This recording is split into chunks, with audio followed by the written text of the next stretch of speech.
ನಮಸ್ಕಾರ ವೀಕ್ಷಕರೇ, ನಾನು ನಿಮ್ಮ ಹೋಸ್ಟ್ ಮುನ್ನಾ ಮೊಮಿನ್. ಹೇಗಿದ್ದೀರಾ ನೀವು ವೀಕ್ಷಕರೇ? ಇವತ್ತಿನ ವಿಡಿಯೋನಲ್ಲಿ ಕರ್ನಾಟಕ ಸರ್ಕಾರ, ಕರ್ನಾಟಕ ರಾಜ್ಯ ಪೊಲೀಸ್ ಇಲಾಖೆಯಿಂದ ಕರೆಯಲಾದ ಒಂದು ಪೊಲೀಸ್ ಕಾನ್ಸ್ಟೇಬಲ್ ಅಂದರೆ ನೋಡಿ, ಸಶಸ್ತ್ರ ಪೊಲೀಸ್ ಕಾನ್ಸ್ಟೇಬಲ್ ಸಾಮಾನ್ಯ ಪುರುಷ ಮತ್ತು ಒಂದು ತೃತೀಯ ಲಿಂಗ CRDR ಹುದ್ದೆಗಳಿಗೆ ಸಂಬಂಧಿಸಿದಂತೆ ಒಂದು ಮಾಹಿತಿಯಲ್ಲಿ ಅಪ್ಡೇಟ್ ಆಗಿದೆ. ವಿಡಿಯೋನ ಸ್ಕಿಪ್ ಮಾಡದೆ ಕೊನೆವರೆಗೂ ನೋಡಿ. ಇನ್ನೂವರೆಗೆ ನಮ್ಮ ಚಾನಲ್ಗೆ ಯಾರು ಸಬ್ಸ್ಕ್ರೈಬ್ ಮಾಡಿಲ್ಲ, ಮುಂದೆ ಬರುವ ಎಲ್ಲ ಸರ್ಕಾರಿ ಉದ್ಯೋಗ ಮಾಹಿತಿ ಪಡೆಯಲು ಈಗಲೇ ನಮ್ಮ ಚಾನಲ್ಗೆ ಸಬ್ಸ್ಕ್ರೈಬ್ ಆಗಿ.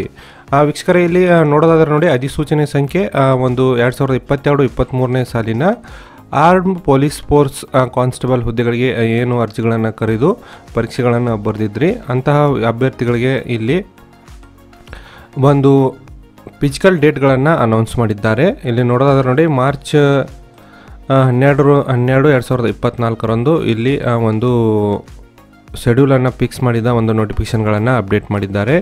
ಇಲ್ಲಿ ಜಿಲ್ಲಾವಾರು ಒಂದು ಲಿಸ್ಟ್ ಕೂಡ ಇದೆ. ಇಲ್ಲಿ ನೋಡಿ, UK, ಕಾರವಾರ, ಶಿವಮೊಗ್ಗ, ರಾಮನಗರ, ಮಂಗಳೂರು ಸಿಟಿ ಇಲ್ಲ, ಹೀಗೆ ಎಲ್ಲ ಜಿಲ್ಲೆಯ ಒಂದು ಸೆಲೆಕ್ಷನ್ ಲಿಸ್ಟ್ಗಳನ್ನು ಇಲ್ಲಿ ಕೊಟ್ಟಿದ್ದಾರೆ. ಸೆಲೆಕ್ಷನ್ ಮೀನ್ಸು ಇಲ್ಲಿ ದೈಹಿಕ ಪರೀಕ್ಷೆಗೆ ಅರ್ಹರಾದ ಅಭ್ಯರ್ಥಿಗಳಿಗೆ ಒಂದು ಲಿಸ್ಟ್ಗಳನ್ನು ಇಲ್ಲಿ ಬಿಡುಗಡೆ ಮಾಡಿದ್ದಾರೆ. ತಾವು ಸಲ್ಲಿಸಿರುವ ಜಿಲ್ಲೆಯ ಒಂದು PDF ಅನ್ನು ಇಲ್ಲಿಂದ ನೀವು ಡೌನ್ಲೋಡ್ ಮಾಡಿಕೊಂಡು ನಿಮ್ಮ ಹೆಸರನ್ನು ಇಲ್ಲಿ ಚೆಕ್ ಮಾಡ್ಕೋಬೇಕು.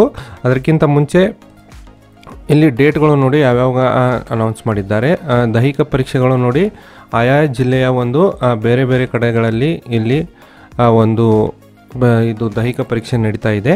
ಇಲ್ಲಿ ನೋಡಿ 18, 19 ಮತ್ತು 20ನೇ ತಾರೀಕಿನಂದು ಬೆಂಗಳೂರು ಸಿಟಿಯಲ್ಲಿ ಅರ್ಜಿ ಸಲ್ಲಿಸಿದ ಅಭ್ಯರ್ಥಿಗಳಿಗೆ ಇಲ್ಲಿ ದೈಹಿಕ ಪರೀಕ್ಷೆಗಳನ್ನು 3 ಬೇರೆ ಬೇರೆ ಕೇಂದ್ರಗಳಲ್ಲಿ ಇಲ್ಲಿ ನಡೆಸಲಾಗುತ್ತದೆ ಎಂಬುದರ ಬಗ್ಗೆ ಇಲ್ಲಿ ಮಾಹಿತಿಯನ್ನು ಕೊಟ್ಟಿದ್ದಾರೆ. ಈ PDF ಲಿಂಕನ್ನು ನಾನು ನಮ್ಮ ವಾಟ್ಸಪ್ ಚಾನಲ್ನಲ್ಲಿ ಅಪ್ಲೋಡ್ ಮಾಡಿದ್ದೇನೆ. ಅಲ್ಲಿಂದ ನೀವು ನಿಮ್ಮ ಜಿಲ್ಲೆ ಮತ್ತು ಒಂದು ವೆನ್ಯೂ ಮತ್ತು ಡೇಟ್ಗಳನ್ನು ಇಲ್ಲಿಂದ ನೀವು ಚೆಕ್ ಮಾಡ್ಕೋಬಹುದು. ಅದಾದ ನಂತರ ಇಲ್ಲಿ ನೀವು ಮೇನ್ ವೆಬ್ಸೈಟ್ನಲ್ಲಿ ಬಂದರೆ ನಿಮ್ಮ ಜಿಲ್ಲಾವಾರು ಒಂದು ಸೆಲೆಕ್ಷನ್ ಲಿಸ್ಟ್ಗಳನ್ನು ಇಲ್ಲಿ ಬಿಡುಗಡೆ ಮಾಡಿದ್ದಾರೆ. ನೋಡಿ, ಈ ಲಿಸ್ಟಲ್ಲಿ ನೋಡಿ ಅಭ್ಯರ್ಥಿ ಒಂದು ಅಪ್ಲಿಕೇಶನ್ ನಂಬರು, ರೋಲ್ ನಂಬರು, ಅಭ್ಯರ್ಥಿ ಹೆಸರು ಮತ್ತು ನೀವು ಸೆಲೆಕ್ಷನ್ ಆದ ಒಂದು ಯಾವ ಕ್ಯಾಟಗರಿಯಲ್ಲಿ ಆಗಿದ್ರಿ ಎಂಬುದ್ರ ಬಗ್ಗೆ ಇಲ್ಲಿ PDF ಅಲ್ಲಿ ಮಾಹಿತಿಯನ್ನು ಕೊಡಲಾಗಿದೆ. ಅಲ್ಲಿಂದ ನೀವು ಚೆಕ್ ಮಾಡಿಕೊಂಡು ದೈಹಿಕ ಪರೀಕ್ಷೆಗೆ ಹಾಜರಾಗಬಹುದು.